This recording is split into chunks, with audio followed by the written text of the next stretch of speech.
धाम दोसर पायब कोन ठाम एहन सुंदर मिथिला धाम दोसर पायब कोन ठाम दुल्हा दुल्हन सीताराम जनकपुर में दुल्हा दुल्हन सीताराम जनकपुर में।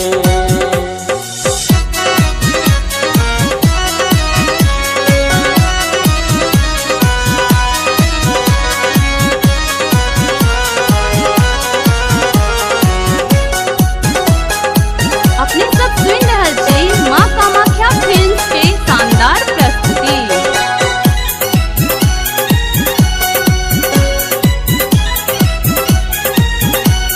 सिया सिया सुकुमारी ओ छठ जनक दुलारी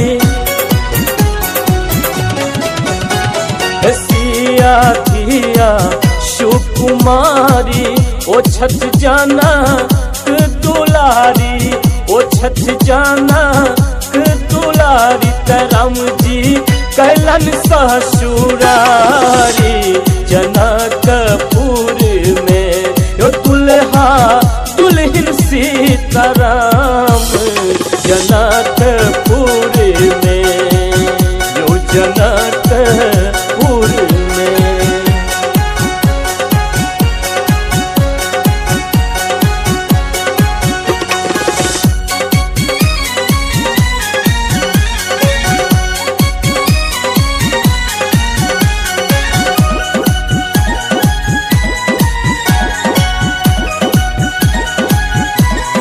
हमने करबे ककरो आस जखन मिथिला हमर बास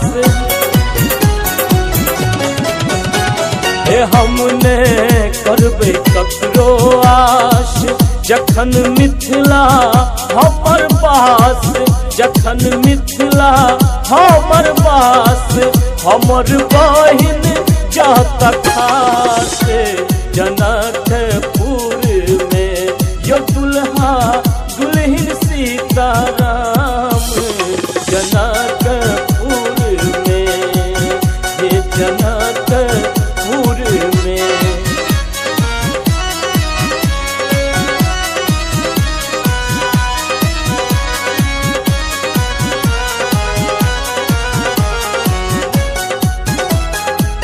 अपने सब सुन रहल छै माँ कामाख्या फिल्म्स के शानदार प्रस्तुति।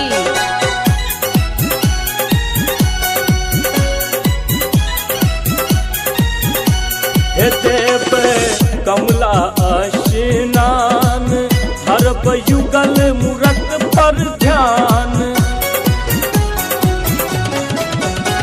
हे देव कमला स्नान धरब युगल मूरत पर ध्यान धरब युगल मूरत पर ध्यान करबै मिथिला गुण गान जनकपुर में यो दुल्हा दुल्हन सीताराम जनकपुर में यो जनकपुर में। एहन सुंदर मिथिला धाम दोसर पायब कोन ठाम एहन सुंदर मिथिला धाम दोसर पायब कोन ठाम दुल्हा